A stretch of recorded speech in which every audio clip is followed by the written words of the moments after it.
જય શ્રી કૃષ્ણ. પ્રિય વૈષ્ણવજનો, આજે આપણે પુષ્ટિ સત્સંગ સાગર ચેનલમાં ભગવદ આશ્રય કેટલા પ્રકારે અને કઈ રીતે કરવો જોઈએ તેના વિશે સત્સંગ કરશું. એ પહેલાં જો આપે પુષ્ટિ સત્સંગ સાગર ચેનલને સબસ્ક્રાઈબ ન કરી હોય તો સબસ્ક્રાઈબ કરો તથા અન્ય વૈષ્ણવ મિત્રોને શેર કરો, જેથી કરીને સત્સંગના નવા નવા વિડીયોઝ તેમને સુધી પણ પહોંચી શકે. હવે ભગવદ આશ્રય જેમ નાનું બાળક પોતાની માતાથી અડગું રહી શકતું નથી, માતા જરા પણ જો આઘો પાછી થઈ જાય ને એની માતા, તો એ બાળક ડરવા લાગે ને રડવા લાગે અને દોડીને માતા પાસે પહોંચી જાય. આમ થવા પાછળનું કારણ નાના બાળકનું મન સર્વદા એટલે કે નિરંતર માતામાં જ લાગેલું હોવું એ જ બતાવે છે. ખરેખર તો બહુ નાની વયમાં બાળકને માતા સિવાય કશાનું ભાન હોતું જ નથી. આમ નાનું બાળક જેમ માતાનો આશ્રય કરીને રહે છે, તેમ ભગવાનના અંશરૂપ પુત્રરૂપ જીવે પણ સદા ભગવદ આશ્રય રાખવો જોઈએ. એ સિદ્ધાંત એ આપણે એનું વિવેચન જોઈએ તો પ્રભુનો આશ્રય સર્વદા કરવો જેમ આવશ્યક છે, તેમ સર્વથા બધા પ્રકારે એટલે કે મન, વાણી અને કાયાથી કરવો એટલો જ આવશ્યક છે. આટલા પ્રકારે આશ્રય થવો જોઈએ. જો સર્વદા અને સર્વથા આમ બંને રીતે પ્રભુનો આશ્રય થાય તો જીવ કૃતાર્થ થઈ જાય. અહીં મન, વાણી અને કાયા દેહથી કરાતા ભગવદ આશ્રયના સ્વરૂપને સમજવું જરૂરી છે. એમાં પહેલું મનથી ભગવદ આશ્રય. પ્રભુ ખૂબ દયાળુ છે, શરણે આવનાર જીવનું રક્ષણ કરનાર છે, બધાથી વધુ શક્તિશાળી છે, વસ્તુ માત્રમાં વ્યાપીને રહેલા છે એટલે કે સર્વવ્યાપકતા છે પ્રભુમાં અને સર્વકર્તા છે. સારા નરસા દરેક પ્રકારના ફળો આપનારા છે વગેરે પ્રભુના ધર્મોનો વિચાર કરીને પ્રભુ સિવાય મારો સાચો આધાર અને રક્ષક બીજો કોઈ નથી એવું ભાવન મનન કરતા રહેવું, એને મન વડે ભગવદ આશ્રય કર્યો કહેવાય. હવે બીજું વાણીથી ભગવદ આશ્રય. તો શ્રી કૃષ્ણ જ મારા આશ્રય તથા રક્ષક છે એવા અર્થવાળા અષ્ટાક્ષર મંત્ર શ્રી કૃષ્ણ શરણમ મમ નિરંતર રટણ કરતા રહેવું, એને વાણીથી ભગવદ આશ્રય કર્યો કહેવાય. એમાં ત્રીજું કાયાથી એટલે કે દેહથી ભગવદ આશ્રય. મન તેમજ વાણીથી આશ્રય કરવાની સાથોસાથ પોતાની સર્વ ઇન્દ્રિયોનો ઉપયોગ પ્રભુ સેવામાં કરવો, તેને કાયા કે દેહથી ભગવદ આશ્રય કર્યો કહેવાય. આ ત્રિવિધ આ ત્રણ પ્રકારે ભગવદ આશ્રયની મહત્તા વર્ણવતું શ્રીમદ ભાગવતમાં યમરાજાનું કથન છે. યમરાજા એના દૂતોને કહે છે કે જેની જીભ પ્રભુનું નામ નથી લેતી, જેનું ચિત્ત પ્રભુનું સ્મરણ નથી કરતું, જેનું માથું શ્રી કૃષ્ણને નમન નથી કરતું, એવા કૃષ્ણ સેવા નહીં કરનારા દૃષ્ટોને જ તમે મારી પાસે લાવો. કારણ કે મારી શક્તિ સંસારમાં પડેલા પ્રભુથી બહિર્મુખ લોકો પર જ ચાલે છે. જ્યાં પ્રભુ ભક્તિ, નામ, સેવા, સ્મરણ કરે એની ઉપર મારું જોર હાલતું નથી અને ભગવત ભક્તો પર તો મારું જોર હાલતું નથી. પ્રભુની કૃપાનો કેટલો પાર. પ્રભુની કૃપા જેના પર છે તેઓ તો કોઈ પણ પ્રકારની લાલચ કે ભય વિના પ્રહલાદજીની માફક સ્વાભાવિકપણે પ્રભુના શરણે ચાલ્યા જઈ ઉત્તમ ફળને પ્રાપ્ત કરે છે. જેમનામાં પરંતુ આવી સ્વાભાવિક રુચિ જન્મથી નથી, તેઓ જો સંકલ્પપૂર્વ પણ પ્રભુના શરણે જાય ને તો ભગવદ આશ્રયથી તેઓનું પણ કલ્યાણ અવશ્ય થાય. હવે ભગવદ આશ્રયની દ્રઢતાના ઉપાયો. ભગવદ આશ્રય આપણે કરવો છે પણ એની દ્રઢતા કઈ રીતે રહેવી જોઈએ, તો એના 6 પ્રકાર બતાવ્યા.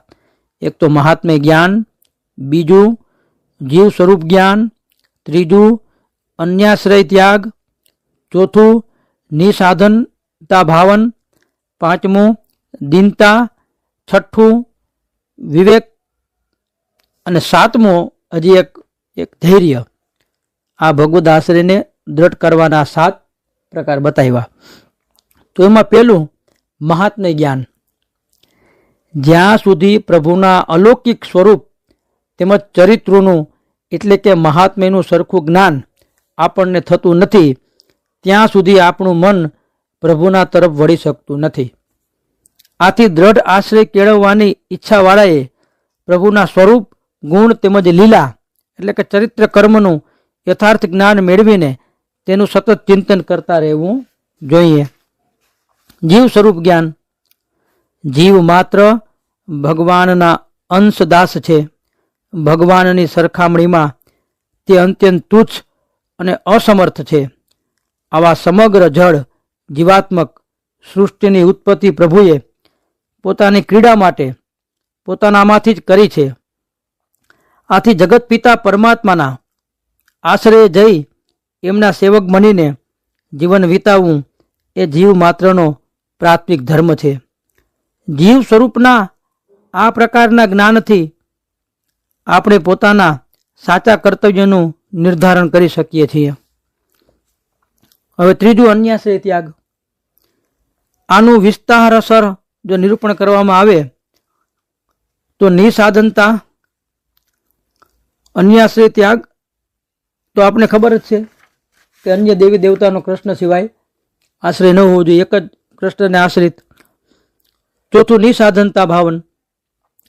પ્રભુ પ્રાપ્તિના અનેક ઉપાયોનું નિરૂપણ આપણા શાસ્ત્રોમાં મળી રહે છે, પરંતુ પ્રભુની કૃપા ઈચ્છા વિના ગમે તેટલા સાધનો કરવા છતાંય કાંઈ વળતું નથી.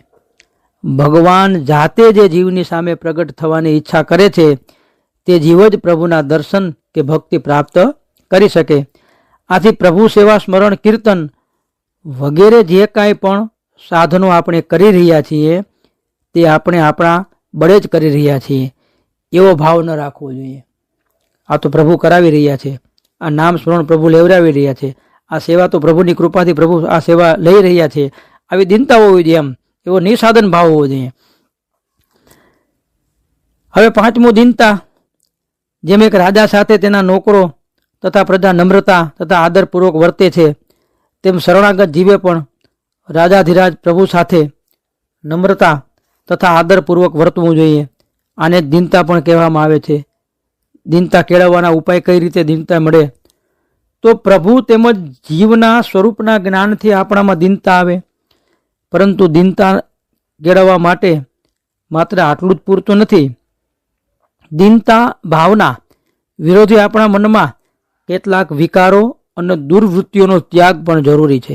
અભિમાન, ઈર્ષા, શંકાશીલતા, હઠાગ્રહ, અધીરાપણું, અસહનશીલતા, લાલચ જેવા મનોવિકારોને આપણા મનમાંથી જ્યાં સુધી દૂર કરવામાં ન આવે ત્યાં સુધી દિનતા આવતી નથી. વ્યવહારમાં પણ આપણે જોઈ શકીએ છીએ કે અભિમાન વગેરે ઉપરોક્ત દુર્ભાવોના કારણે લોકો વસ્તુ, પરિસ્થિતિ, સામી વ્યક્તિ કે પોતાનું પણ મૂલ્યાંકન યોગ્ય રીતે કરી શકતા નથી. આથી જ્યાં સુધી આવા મનોવિકારો આપણામાં ઘર કરેલા હોય ને ત્યાં સુધી ભગવત સ્વરૂપ કે જીવ સ્વરૂપનું જ્ઞાન આપણે યથાર્થપણે ક્યાંથી મેળવી શકવાના છીએ અને એ વિના દિનતા કેમ પ્રાપ્ત થઈ શકે? છઠ્ઠું વિવેક. દ્રઢ ભગવદ આશ્રય મેળવવાની ઈચ્છા ધરાવનારે આ સમગ્ર સૃષ્ટિ ભગવાનની લીલાભૂમિ છે. અહીં જે કંઈ થાય છે, જ્યાં પણ થાય છે, જ્યારે પણ થાય છે અને જે કોઈ પણ ગતિ કોઈ પણ રીતે થાય છે તે બધું કરવાવાળા ભગવાન છે એમ મનમાં નિશ્ચિત ધારી લેવું. ભગવાન પોતાના ભક્તોનું હંમેશા હિત જ કરે છે. આ પ્રકારે દરેક બાબતમાં પ્રભુની ઈચ્છા લીલાનો વિચાર કરીને વિવેક કેળવવો એ ભગવદ આશ્રયને દ્રઢ કરવાની ઈચ્છા ધરાવવા માટે ખૂબ જરૂરી છે. ધૈર્ય. મનુષ્યના જીવનમાં અનેક પ્રકારના દુઃખો આવતા રહેતા હોય છે. મનુષ્યો જો આવા દુઃખોને મન પર લેવામાં લાગે તો ન એ પોતાના લૌકિક જીવનમાં સુખી રહી શકે ન અલૌકિકમાં. આથી શ્રી વલ્લભાચાર્યજી શ્રી મહાપ્રભુજી વિવેક ધૈર્યાશ્રય ગ્રંથમાં આજ્ઞા કરે છે કે ભગવત ભક્તે બધું ભગવદ ઈચ્છાથી થાય છે એવો વિવેક કેળવી સહજતાથી જે દુઃખોનો સામનો કરી શકે તે દુઃખોનો સામનો કરવો, પરંતુ જે દુઃખોનો પ્રતિકાર સહજતાથી થઈ ન શકે તેવા દુઃખોને અસંવાદી આવું થઈને જ રહેવાનું એવું વિચારી ભગવદ ઈચ્છા સમજી સ્વીકારી લેવા જોઈએ. કોઈ પણ પરિસ્થિતિમાં વિચલિત ન થવું, આને જ શ્રી મહાપ્રભુજી ધૈર્ય કહે છે. પ્રભુ ક્યારે પણ પોતાના ભક્તોનું અહિત કે બુરું કરતા નથી, પરંતુ જેમ નાનું બાળક બળતા દીવાથી આકર્ષાઈને તેને પકડવા જાય અને બાળક દીવાને પકડે તો દાજી જશે, એવા તેના હિતનો વિચાર કરીને જો દીવાને ઓલવી નાખવામાં આવે તો બાળકને ચોક્કસ દુઃખ લાગશે. દીવો ઓલવનાર પ્રત્યે તેને અસંતોષ પણ થશે, પરંતુ આ બધું તેને અજ્ઞાનના કારણે થાય છે. બાળક પોતાના હિત અહિતને સમજતું નથી. તે જ પ્રકારે આપણે પણ સૌ જીવો અજ્ઞાની છીએ. આથી જીવનમાં આવતા નાના મોટા કષ્ટોથી દુઃખી થઈ જઈએ છીએ અને ભગવાનને ફરિયાદ કરવા લાગીએ છીએ. પરંતુ જેવી રીતે મોટા થયા પછી બાળક જ્યારે વિચારે છે ત્યારે એને એ વાત સમજવા આવી જાય છે કે જો તે વખતે દીવાને ઓલવામાં ન આવ્યો હોત તો હું દાજી જાત. આ પ્રકારે આટલી ધૈર્ય હોવું જોઈએ. ઉપરોક્ત ઉપયોગ બધા ઉપાયો જે કરતા જો ભગવદ આશ્રય કરવામાં આવે તો ભગવત કૃપાથી દ્રઢ આશ્રય સિદ્ધ થઈ શકે.